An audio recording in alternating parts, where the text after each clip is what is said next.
Okay. One who contracted a subsequent marriage before the declaration of presumptive death, the absent spouse is guilty of bigamy. According to the accused, his wife, whom he married in November 1944, disappeared and he did not know her whereabouts. That earlier in 1951, someone informed him that his wife had died, and that in September of the same year, he married Eugenia Velarde. The accused committed the crime of bigamy.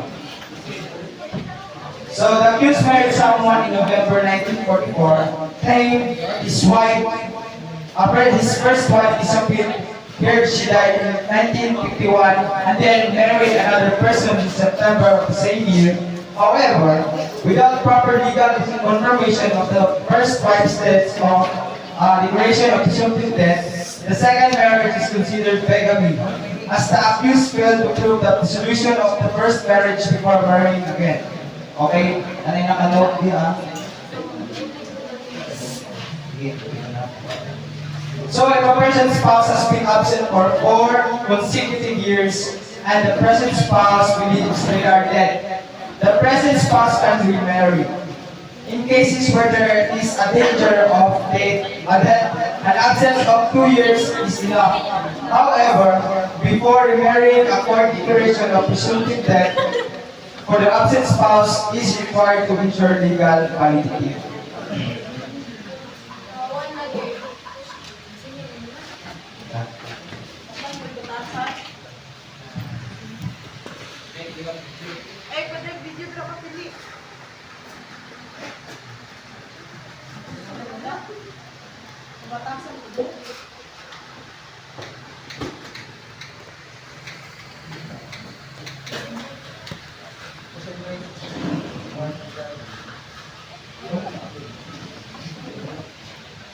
Okay, continue na tayo.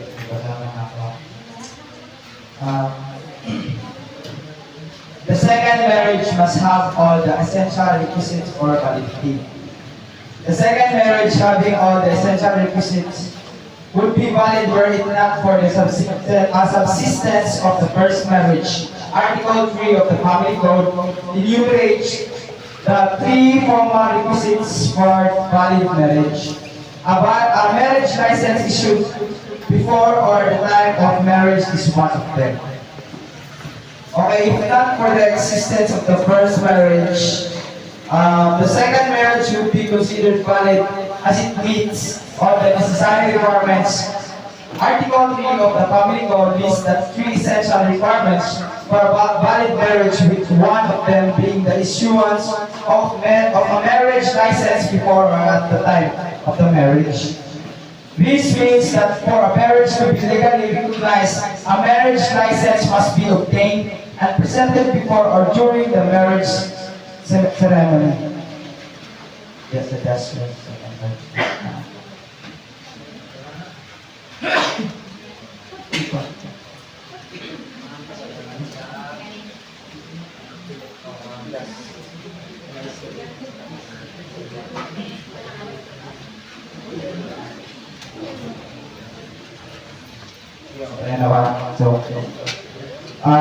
Thus, the second marriage took place one day before the issuance of the marriage license. Such marriage is void ab initio under Article 80 of the Civil Code. Now, Article 4 of the Family Code, if the second marriage is void, there is no bigamy. Meaning, need ninyo sa makuha o marriage license before mo ikasal. Aron, may mong valid ang inyong kasal. So, if papakasal mo niya, wala mo issue of marriage license, di, kakalas-kalas na mo kwarta.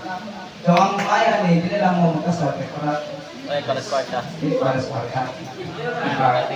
Joke lang. So, if the second marriage of the accused is not void according to Muhammad writes, because the father of the girl did not give consent thereto, the accused is not liable for bigamy. Meaning, ang na if dili matagan o consent ang kasal sa bayi, meaning dili mabalit ang ilang marriage. Specifically, naiupan nga family culture nga dili ginatugutan ang kasal kung walay consent gikan sa parents. So, ang mahitabo, dili consider nga valid ang pagpakasal. Ang resulta, kung ang kasal ay dili na legally valid, ang akusado ay hindi maaaring managot para sa bigami dahil walang legal na link na lang pangalawang kasal na bungo sa pagkakasalan ng bigami.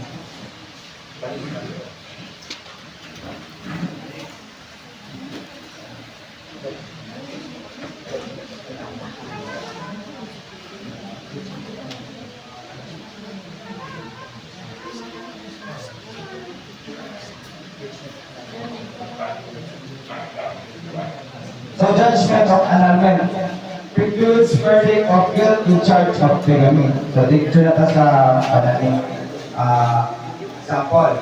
So pananglitan o gipasangaan sinigin yun o bigamy tungkol sa pagpakasal ni Eloma while still legally married to Lesota. But Gideon later successfully allowed her marriage to Eloma due to juris of Apugos.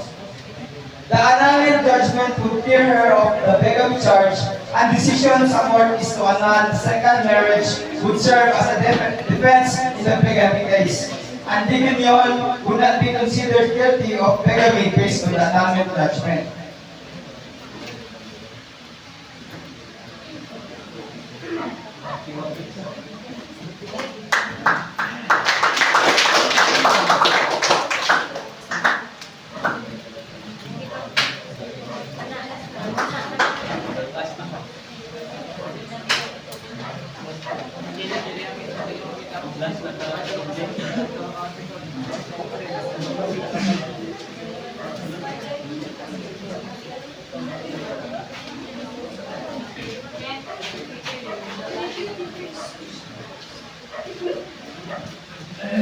So, once again, May, good afternoon. So, Article 350, marriage contracted against provisions of laws.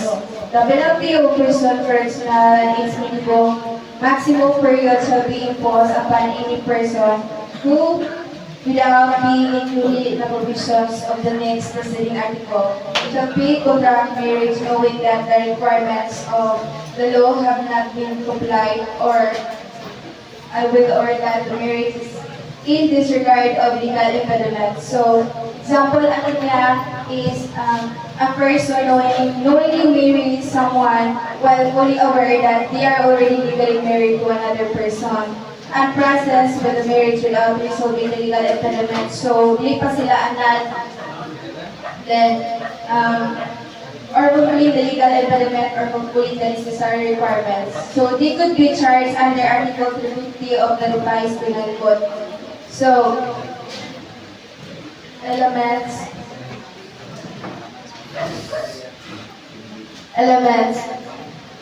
That thou whether contracted marriage, that you know at the time that the requirements of the law were not complied with or the marriage was disregard of a legal impediment. So, for example, si May Sines kay naibog sa akin imbangan, malabilang na sila. So, si May Sines, magpakasal sila dahil ang ilahang napakasal kay which is secret marriage siya.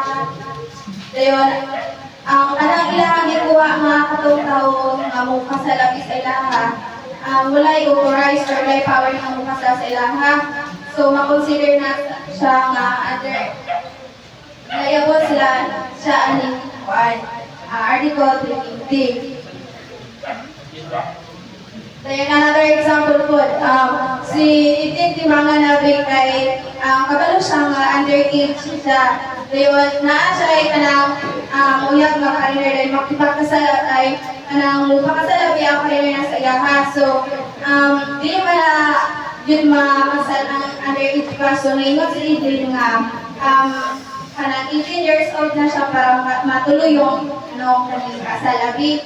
So, inana, guilty si aning Article 354. So, start ko.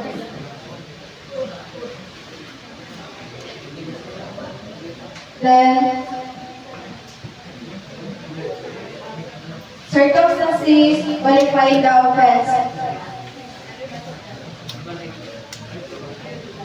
If either of the contracting parties obtains the consent of other by means of violence, intimidations, or fraud, with the consent is obtained by means of violence, intimidations, or fraud, the requirement of the law as a consent is not complied with, the marriage is not only illegal but is classified as a qualified illegal marriage under Article 350 of the Code. So, example ali kay if a person gitreat sa their partner with physical harm or use person to force them into marriage contract becomes illegal under Article 350 due to that lack of genuine consent. And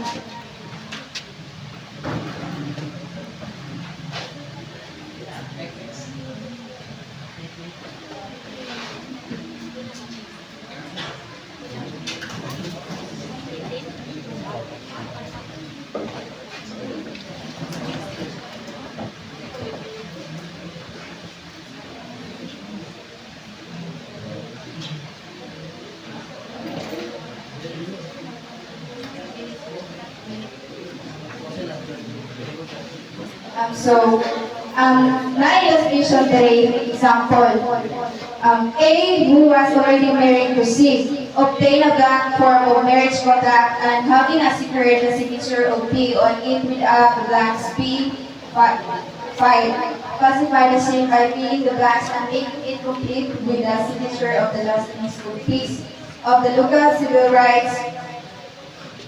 Then B insisted on church marriage. A and B went to a priest who relying on the classified marriage contract solemnized the marriage. So, held the case does not involve a violation of Article 349 because the second marriage being void for lack of marriage license cannot give rise to bigamy.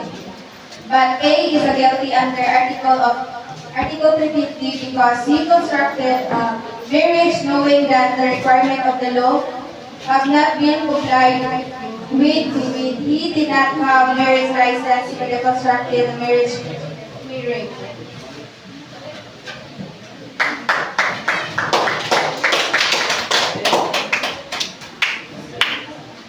So, good afternoon, ma'am. Again, good afternoon.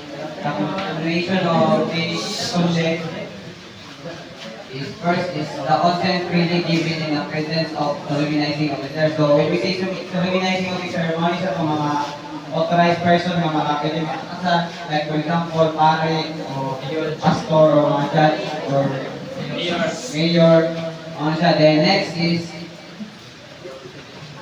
E, authority of solemnizing. So, siyempre, ginanap ko na akong authority sa kuan. O like for example, pare, ginanap na niya authority. And E, marriage ceremony which is take place with the appearance of the contracting parties before the solemnizing officer under personal declaration. So, ginanap ko, siyempre, pagkasunod na naabot ka sa place na naabot ang kuan, solemnizing officer. Ato sa next example sa simbahan. And ginanap ko siya o kuan, less than 2 witnesses. Like for example, ginanap natin witness pag kasunod na. Then legal impediments, no? Siyempre, bawal tayo kasal sa ito ang mga angkol, auntie, alam ko pakasagod sa ito ang auntie o angkol. Marriage contracted by minors who have legally capacity is valid. So minors contracted marriage without the consent of their parents as required by a marriage law. So sa una, pwede pa kasi na 14 and 12. Pero kinangan siya o parents consent or kinangan agreement sa parents. But karon, now 18 for about male and female. So male and female na pwede kaston, wala pa sa tuwa na po to. So male to male, same-sex marriage. So ano siya? And And conviction of violence of Article 350 involves moral turpitude. So, diri nga case, Villa Santa versus Peralta, diri siya nga case kaya si Peralta, pwede siyang kasado ni siya din, nagpakasal siya sa ubang babae na ilang i-fake ang ilang marriage contract pa rin. Ipapirmahan ra kuno ito sa judge pero fake to din ipakasal siya sa daing babae. So dire siya under siya sa article 350. Wala siya nagpanag. Murag iyang i-fake ang iyang nakasal ba. Sa ikadua na yung Pakistan. Murag may sityo. And person liable for premature marriage. So a widow who married within. So that's all my report made. Thank you.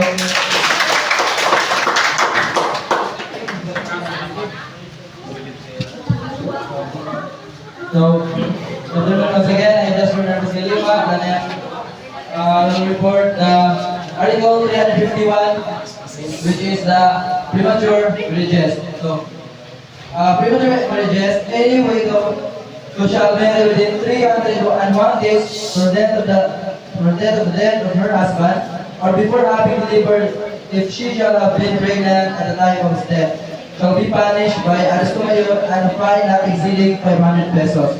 So, ang kanang kuno widow or kanang balo kanina asawa, ang iyang ba na namatay, yung liminyo siya lain, wala pa ng 301 days, so pwede siya, liable siya sa 351. Or, na-minyo sila, yung sangkot siya, namatay ang iyang bana, yung liminyo siya lain, liable siya. For example, si May Tabausares o si May Kimson, sila na minyo na yung si Tabausares, bagyo siya kanang army, yung siya, gibalas Mindanao, gibalas kanya dito, yan, namatay man. Yung si May Kimson, susubra sa kasubong niya, ganan siya, huwag ka ng comfort sa tayong laki. Wala pa naman ang 301 days before namatay ang si May Tabausares, niya nag-video siya lain, na-remarried siya. So si May Kimson, liable siya sa Article 351. Or, si Tabausares o si May Kimson, minyo sila, dayon, nasample si May Kimson. Moto, while kasabak si May Kimson, si May Tabausares, dibalas kanyo nila daw, dayon, namatay. Dayon, gano'n si May Kimson o ganang kagapay ba? Sabi ko na siya anak, pero wala pa na siya anak. Dayon, diminyo siya lain. Usa siya ng anak, wala pa na anak siya, pero diminyo siya lain. So, liable siya sa 351, which is premature marriages. Then, she will be in prison 1 month to 6 months. Arresto mayor. And makakapain siya o 500 pesos. And the same penalty shall be imposed upon any woman whose marriage shall have been annulled or dissolved. If she shall marry before her delivery or before the expiration of the period 301 days after legal separation. So, ito sikuan, si May Tabausares, with Gibson, nabinyo sila, legal na lang nabinyoon. Tayo, niyabot ang panahon niya na gana sila mag-anod kay si May Tabausares palabubog. Sila doa. Then, legal sila. Ngayon, wala pa naman ang 301 days kasi May before sa legal separation, si May Kimson, diminishing line, so si May Kimson, liable siya sa 351, which is premature marriages. Yes, bayad siya. Then, a person's liable for premature marriages. So, a person liable sa premature marriages, itong ang balo, babae, diminishing line, without wala pa naman ang 301 days before namatay ang kanyang bana, or katong wala pa siya ng anak, yung nabishing lain siya, kato ang babae ang liable anak. So, reason for fixing 301 days. Ano ma'am? 301 days June. Sumunod siya rason. If the ordinary duration of pregnancy of the women is 9 months and some days, an early birth is not an impossibility. So, mabulungan na ang women, ang babae June, magsarap siya o 9 months o pila ka days. But, dili June na tumulagay ang possibility na mula po kung yun ang iyang pagsangkot. So, giano sa balaod niya, dapat 301 days or 10 months ang kailangan mula to para pwede na remarried ang ito. Second is the woman who her marriage having been annulled or dissolved married before their delivery before the expiration of the period of 31 days after date of the legal separation.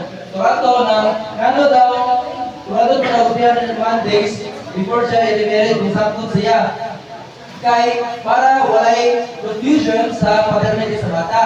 Kaya for example na ang kanang example na to na iba kasalo sa tabosaran si Gibson. Dayon nang sampo si Gibson nato. Namatay sa tabosares. So ato ang bata ato ay gisaba kanto na legitimate child ni tabosares. Diba? Dayon kung wala niya yulang niya mapansin Gibson, wala niya yulang niya magawa sa bata, iniremerge siya. So, nanay confusion between sa kung isa din ang paternity sa bata, example si Gibson humingi siya ni Paan, may shyness.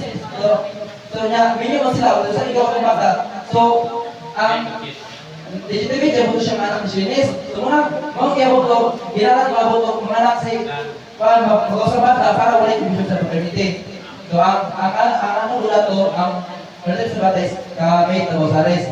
So, continuation na si May, kagito mo, report. Thank you.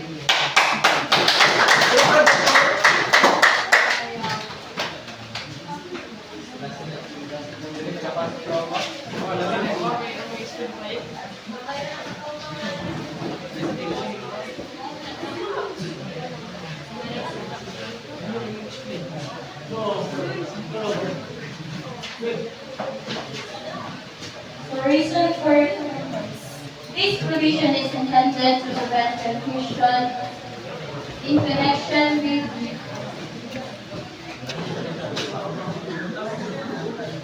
foliation and paternity.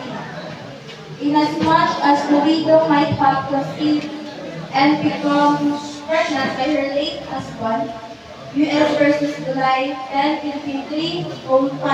Article 84 of the new civil code provides that no marriage license shall be issued to a widow till after 300 days following the death of her husband, unless in the meantime she has given the birth to a child. So, for example, kami may bana, then namatay ako bana, so katawag ko mag-widow. Then, naan may posibilidad na mag-buntis ko, tapos kailangan na siya of 301 days since sa pagkamatay sa kubana. Within 301 days, kaya wala yung nactus or buntis na nahitabo, kasabot, outside like kahit na ang papa na. So, purpose of the law in punishing premature marriage.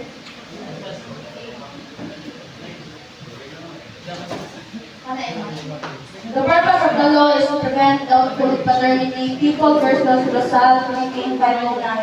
The period of 301 days may be disregarded if the first husband was impotent or dead.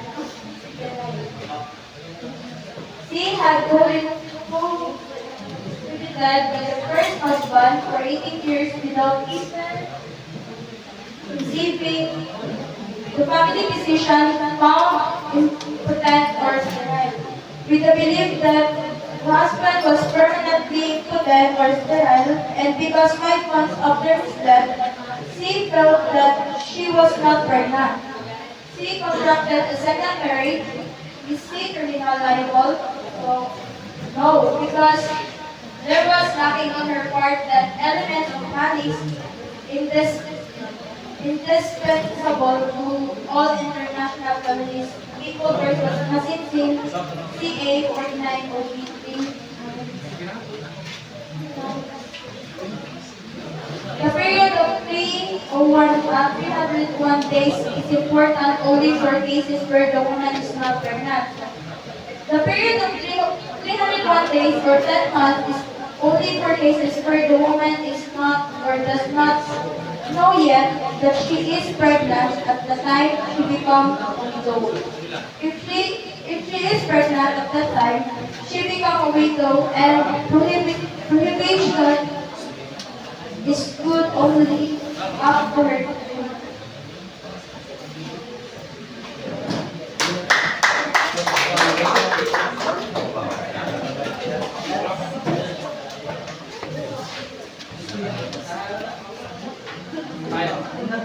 Article 352, performance of legal marriage ceremony.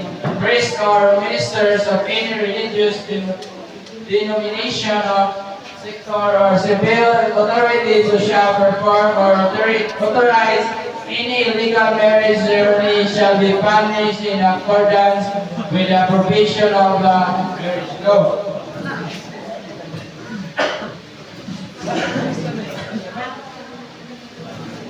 This is a priest conduct a marriage ceremony in contravention of certain laws or without the necessary legal papers. Hindi mo kasalang mga paring wala yung mga legal na mga papel. The offender under Article 352 must be authorized to solemnize marriage. Article 352 presuppose that a priest or minister or civil authorities is authorized to solemnize marriage if the accused is not authorized to solemnize marriage and he performs an illegal marriage ceremony, he is liable under Article 177. An instance in which someone performing an unauthorized marriage ceremony is not permitted to solemnize marriages could serve as example of how Article 352 and Article 177 are related. The penalty is imprisonment for not less than 1 month, no more than 2 years, or a fine not less than 200 pesos, nor more than 2,000 pesos. Section 39, Act number 3613, Marriage Law. Act clergyman who perform a marriage ceremony not knowing that one of the contracting parties is a minor is not liable.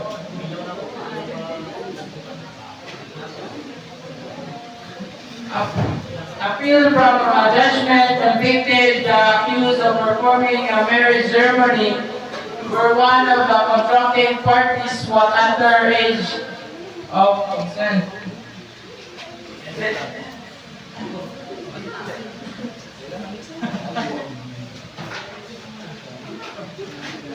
This having been held in the case of U.S. versus Peninsula 1 Philippine 109 that neither of the spouse can be convicted from a violation of Article 475 of the Old Penal Code corresponding to Article 350 of the Revised Penal Code. If he or she act in good faith and without the knowledge that the other was under the age of consent, the question arises whether the person solemnizing the marriage may feel similar good faith is defense to an action brought against them. If a man desiring to marry a woman may be excused from criminal prosecution upon the ground that he has been It's like, and mistaken as to the your age. It would seem that the clergyman who knows neither of the parties and who must of necessity defend upon an independent investigation in order to determine the age of the parties would be in the far better position. Taking into the consideration, for example, a situation in which a priest who is licensed to perform marriages appreciates a union between two individuals who both identify and meeting of legal age. A preacher is unaware that one of the parties even old enough to give consent. Due to the underage marriage, the priest who conducted the ceremony in good faith and using the information provided by the parties. Later face legal prosecution. That's all. Thank you.